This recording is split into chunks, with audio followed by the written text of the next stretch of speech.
In December 2008, the tranquility of a rundown trailer park in East Texas shattered with a discovery so horrifying. A 13-month-old baby girl, barely old enough to speak, was found brutally killed, her tiny body marked with injuries unlike anything the medical examiner had seen in more than 30 years on the job. The teenager accused of her murder, 18-year-old Blaine Keith Milam, would later insist the child wasn't a victim of violence, but of something far more sinister, a demonic possession he claimed they were desperately trying to cure. What followed became one of the most disturbing trials in Texas history, exposing questionable forensic science, chilling testimony, and a fight for justice that lasted more than a decade. Before we dive into the full story, don't forget to like, comment, and subscribe for more true crime documentaries. Blaine Keith Milam entered the world on December 12, 1989, in the quiet stretches of Rusk County, Texas, a place defined by long highways, dense pine woods, and small communities where families often know each other for generations. Yet unlike many high-profile true crime figures, the details of Blaine Milam's early life are barely visible in the public record. There are no childhood photos that resurface, no interviews with teachers or neighbors describing the boy he once was. Instead, his youth exists mostly as an outline, a vague silhouette shaped by poverty, instability, and a rural upbringing that left more questions than answers. What we do know is this: by his late teens, Blaine had drifted into a life marked by uncertainty. He was living in a small trailer in Rusk County with his 18-year-old girlfriend, Jessica Carson, and her baby daughter. Two teenagers, barely adults themselves, suddenly responsible for a child, living far from opportunity, surrounded by isolation, pressure, and the weight of decisions far larger than they were prepared to carry. To prosecutors and investigators, this fragile domestic setup, the cramped trailer, the emotional volatility, the immaturity, would later become a key piece in understanding the tragedy that followed. As we look back now, it's tempting to draw straight lines from youth to chaos, from instability to disaster, but the truth is far more complex. The thinness of Milam's early life record becomes its own haunting clue, a reminder that sometimes the most dangerous stories emerge not from clear histories but from the shadows of what we never saw coming.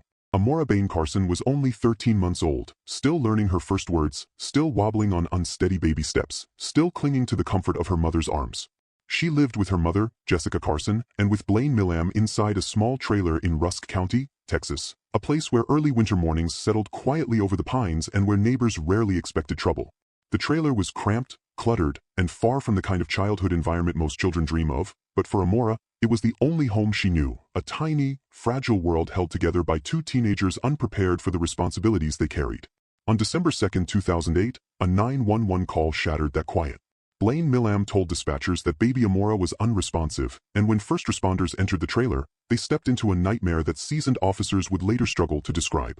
The medical examiner's findings painted a scene almost beyond comprehension. Amora's tiny body bore multiple skull fractures, her arms and legs had been broken, her ribs shattered, and across her skin were 24 distinct human bite marks, injuries so extensive, so violent, that the pathologist testified he could not identify a single cause of death because nearly every injury had the potential to be fatal.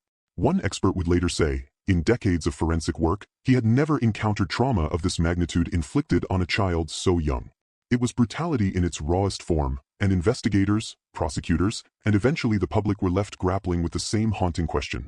How could a baby, a defenseless, smiling, 13-month-old little girl, suffer violence so unspeakable inside the very home meant to protect her?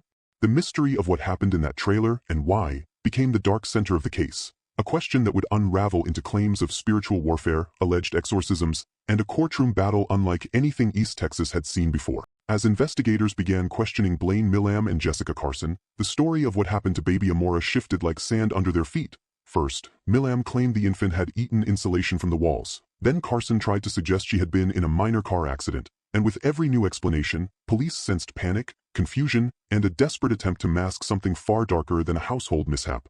But as the interrogations deepened, the narrative took a shocking turn. Both Milam and Carson began insisting that Amora had been possessed by demons, that strange behavior, supernatural fears, and spiritual panic had led them to attempt what they described as an exorcism inside the cramped, dimly lit trailer. What followed, prosecutors argued, was not a ritual, not a misguided attempt at deliverance, but a prolonged, nightmarish period of torture lasting up to 30 hours. A brutal assault involving blunt force trauma from a hammer-like object, manual strangulation, repeated biting leaving 24 human bite marks, and acts of mutilation so severe that experienced forensic experts later struggled to describe them without emotion in the courtroom. Prosecutors painted Milam as the primary aggressor, a young man spiraling into violence under the guise of spiritual warfare, while the defense insisted he maintained his innocence, claiming Jessica was the one consumed by paranoia, claiming she was convinced Amora was possessed, and arguing that Blaine's role had been exaggerated or misunderstood. But the physical evidence told its own story, and the medical examiner, Dr. Keith Pinkard, testified that the combination of injuries, the sheer scale of them, represented the worst case of brutality he had ever encountered in his long career. According to official court filings, no other adults were present during the deadly ordeal. Only Blaine Milam and the child's mother were with Amora during the hours she endured unimaginable suffering, leaving the question of responsibility hanging like a dark cloud over the investigation. For any documentary, this chapter becomes the heart of the tension, the claustrophobic horror of the trailer as a stage, the bizarre pivot to demonic possession as a possible explanation or a desperate cover story, the forensic revelations that strike like blows, and the lingering question that grips the audience's mind. Was this truly a case of two teenagers succumbing to delusion, or did the possession story emerge only after the violence, stitched together to shield someone from the consequences of their own crimes? In these moments, the narrative forces the viewer to confront uncomfortable truths about fear, manipulation, belief, and brutality, and to ask themselves who, in that trailer, was telling the truth, and who was trying to rewrite it. As the investigation into Amora Carson's death unfolded, the state's case against Blaine Milam rested on multiple, interlocking pillars, each one designed to construct a narrative of deliberate and brutal violence. The autopsy findings revealed a level of trauma rarely seen in homicide cases, with skull fractures, broken limbs, shattered ribs, and multiple bite marks. Investigators meticulously documented Milam and Carson's changing stories, from the initial claims of accidental injury to the bizarre and chilling assertion of a demonic possession. And perhaps most damning of all, prosecutors cited a confession Milam allegedly made to a jail nurse, a statement that would weigh heavily alongside the physical evidence in court. One element of the prosecution's case would become particularly controversial and remain a focal point for appeals: bite mark analysis. At trial, forensic experts painstakingly compared the human bite marks on Amora's body to impressions of Milam's teeth, presenting their findings as a key link tying him to the assault. Yet over the following years, the scientific foundation for bite mark evidence came under intense scrutiny, with experts and courts increasingly acknowledging that it was unreliable, inconsistent, and often incapable of conclusively identifying a perpetrator. This development would form the basis for Milam's legal team to argue that his trial had been fundamentally unfair, compounded by claims that Milam was intellectually disabled and therefore constitutionally ineligible for execution under U.S. Supreme Court precedent. The state, however, argued that even without the bite mark evidence, the overwhelming combination of physical injuries, corroborated confessions, and inconsistent statements was sufficient to convict, and in 2010, a jury found Blaine Milam guilty of capital murder. But beyond the conviction, this stage of the case exposes deeper, systemic questions: the over-reliance on flawed forensic science, the implications of prosecuting and sentencing an 18-year-old, and the tension between legal procedure and moral responsibility. For viewers, this chapter transforms the narrative from a simple story of evil act into a layered exploration of human fallibility, the limitations of science, and the high stakes of a justice system grappling with unprecedented and horrific acts of violence. It is here, amidst the careful cross-examination of evidence and the debate over scientific reliability, that the story forces the audience to consider a chilling truth. Even in a case with clear moral outrage, the machinery of investigation, evidence, and trial is far from infallible, and the line between justice and error can be heartbreakingly thin. The trial of Blaine Keith Milam was a courtroom drama that gripped East Texas and fascinated the nation, a high-stakes legal battle that would determine the fate of a young man accused of the most unthinkable violence against a defenseless child. Due to widespread media attention and the intensity of local sentiment, the trial was moved from Rusk County to Montgomery County, a decision meant to ensure a fair jury, though the transfer only heightened the tension as new jurors grappled with the horrifying details that had already become public. On May 17, 2010, after days of harrowing testimony, conflicting witness accounts, and chilling expert analyses, the jury returned its verdict: Blaine Milam was guilty of the capital murder of 13-month-old Amora Carson, and the sentence imposed was death, a decision that sent shockwaves through the courtroom and the wider community. The legal battles did not end there. Milam's defense team filed an exhaustive appeal, raising 20 points of error in the proceedings, ranging from the admissibility of bite mark evidence to claims that Milam was intellectually disabled and therefore constitutionally ineligible for execution. In 2012, the Texas Court of Criminal Appeals reviewed the case and ultimately affirmed the conviction, rejecting all 20 points, a decision that underscored the finality of the jury's judgment while leaving lingering questions about the intersection of forensic science, youthful decision-making, and the death penalty. Milam's path to execution was far from immediate. His execution was initially scheduled for January 2019, but a last-minute stay was granted as courts wrestled with evolving legal standards surrounding bite mark evidence and newly clarified guidelines regarding intellectual disability in capital cases, highlighting the tension between established procedures and emerging scientific scrutiny. Subsequent rescheduling followed over the years as appeals were filed and reviewed, the dates shifting like shadows over the long, tense countdown to the ultimate moment.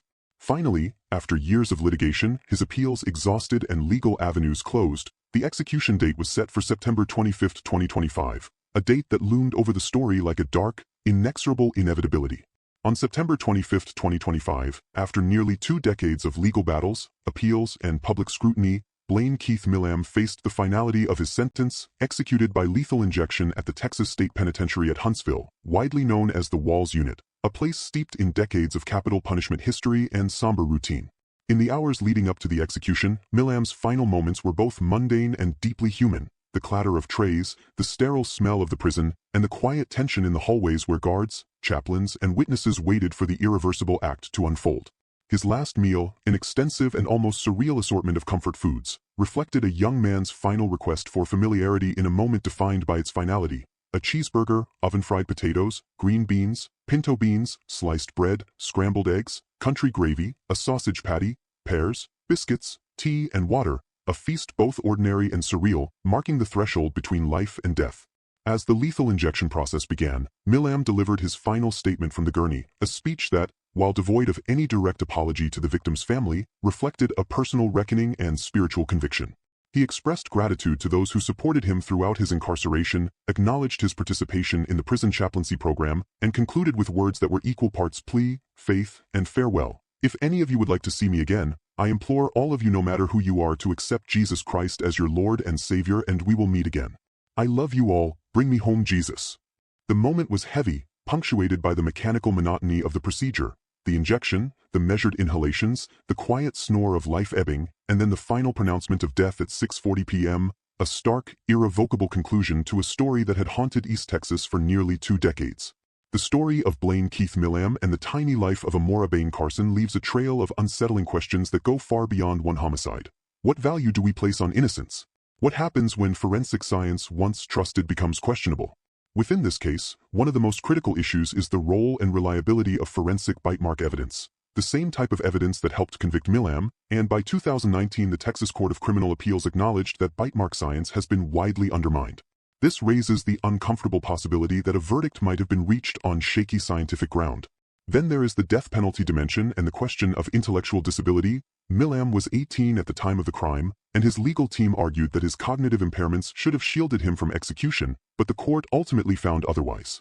And underlying it all is the vulnerable presence of a child, left without protection, and the responsibilities and failures of caretakers entwined in a tragedy. Amora never had a chance. Her voice is silent. She will never contribute to the world.